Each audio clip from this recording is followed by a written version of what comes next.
হচ্ছে একটি পরিবারের কেন্দ্র চরিত্র, সেন্ট্রাল, সেই নিউক্লিয়াস আর কি, একটি পরিবারের নিউক্লিয়াস।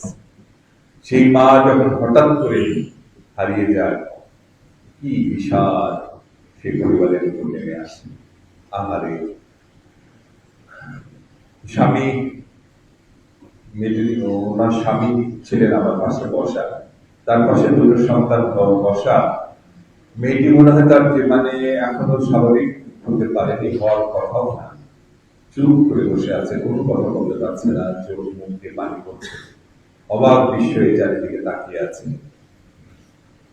হয়তো সে এখনো বলছে না ঠিক মতো যে সে আসলে কি হারিয়েছে। আরো সময় যাবে, যখন বাসায় ফিরে করবে, তখন সে বুঝতে পারবে সে জীবনের সর্বশ্রেষ্ঠ সম্পর্কে হারিয়েছে। আমি তখন প্রেস মিডিয়ার ভাইরা ছিলেন, আমি বললাম যে প্রতিবার একটা করে দুর্ঘটনা ঘটে, নানা বিষয় আমাদের সামনে চলে আসে। কেন দুর্ঘটনাটি হলো, পিছনে কি, কারণ কি? যেমন এই ঘটনার পর সামনে চলে এসেছে কেন এই ধরনের একটি বিমানকে দিয়ে প্রশিক্ষণ করানো হচ্ছিল, কেন জনবহুল এলাকায় প্রশিক্ষণ করা হচ্ছিল, এই বিষয়গুলো আলোচনায় আসে। তারপর যত সময় গড়িয়ে যায়, আবার সাবেক বহাল, কোনো কিছুই আর হয়। ওই যে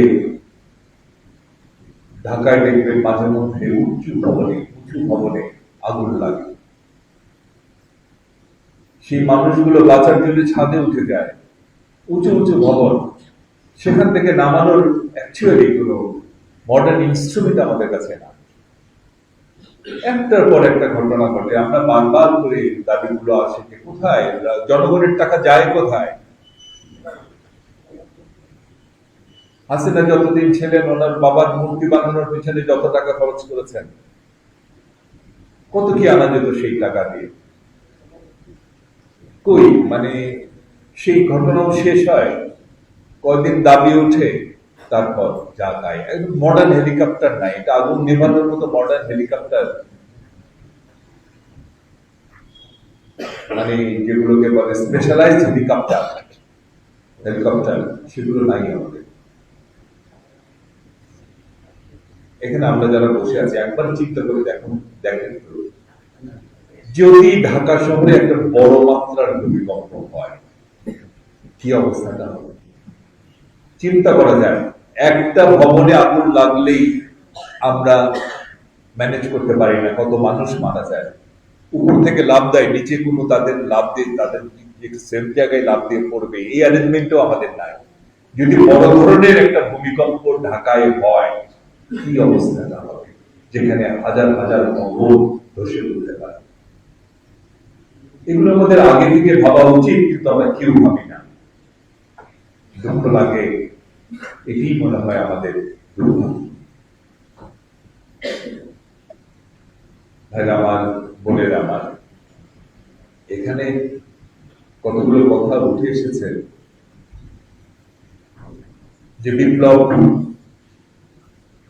যে গণঅভ্যুত্থান পরবর্তী দেশের রাজনৈতিক পরিস্থিতি এবং যে জরুরিকতা, এটি আসলে প্রত্যাশিত ছিল না।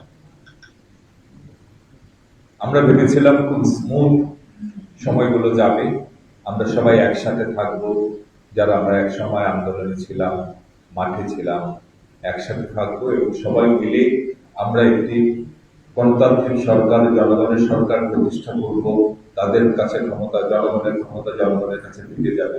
তারপর দেশে দীর্ঘদিনের যে স্বৈর শাসন, যে দুরবস্থা, সেগুলোর ব্যাপারে সেই গণতান্ত্রিক সরকার ব্যবস্থা গ্রহণ করবে। কিন্তু এই নানা রকম কথা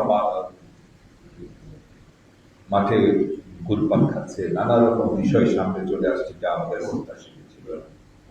প্রথমত, এই কিছু কিছু মানুষ এই গণঅভ্যুত্থানকে একদম নিজস্ব সম্পদ হিসেবে দাবি করা শুরু করলো, যে কথাটি পূর্বে আমার এখানে এখানে তারেক, আমরা মাঝে মধ্যেই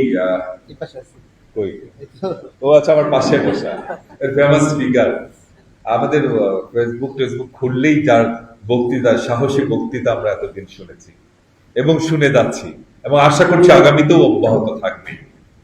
আমার পাশে ছিলেন ভিপি নূর। আমি মাঝে মধ্যে ভাবতাম যে ভিপি নূর কি আসলে বিড়ালের গোস্ত খায় নাকি? কারণ আমরা মাঝে মধ্যে জেলখানায় যাই তো, ওখানে কিছু কিছু কথা প্রচলিত আছে, ওখানে তো নানা রকমের মানুষ থাকে। তখন শুনতাম যে যারা ওই অনেক মারটার খায় না, ওই যে বিভিন্ন দেখা যাচ্ছে যে প্রায়ই মারটার খায়, তারা কিন্তু কি ব্যথা পায় না। কিভাবে, কেন ব্যথা পায় না? শুনলাম বিড়ালের গোস্ত খেলে নাকি মাথা ব্যথা লাগে না। তো আমি মাঝে মধ্যে হয়তো বিপিন কি বিড়ালের গোস্ত খায় নাকি, এত মারে তাকে, সে কি ব্যথা পায় না? নাই, রাশেদ ছিল মানে, চলে গেছে। সব হিরোরাই এখানে ছিল, এখানে সাইফুল ভাই আছেন, আরো আছেন নেতৃবৃন্দ, এখানে সবাই মোটামুটি সবাই ফিগার আন্দোলনে, কিন্তু কারোরই নাকি কোনো ভূমিকা নাই। শুধুমাত্র কিছু ছেলের ভূমিকা আছে, যাদেরকে আমি ডিবি অফিসে দেখেছি আন্দোলনের কর্মসূচি প্রত্যাহার করে। আমি এটাকে অন্যভাবে দেখি না। কদিন ধরে মাঠে নেমেছে, এগুলো তো অত্যাচার হজম করতে করতে তখন স্ট্রেংথটা আসে। তারা অল্প দিন হলো মাঠে নেমেছে, হয়তো বা অত্যাচারটা নিতে পারে নাই, এই জন্য প্রত্যাহার করেছি, সেটা নিয়ে আমি কিছু বলছি। কিন্তু কথা হচ্ছে যে শুধু আমরাই করেছি আর কেউ করেনি, এই ধরনের মেন্টালিটি কেন? আমরা বিএনপি, আপনারা জানেন যে আমরা সেই কবে থেকে এই লড়াইয়ে আছি। হায় হায় হায়, আমাদের জীবন বলতে কিছু নাই ছিল না। তবে গেলে একবার দুইবার গেলে হয়, খালি যাওয়া আসের মধ্যেই আছে। শরীরে এমন কোনো জায়গা নেই যে জায়গায় আঘাত প্রাপ্ত হইনি, কতবার হয়েছে।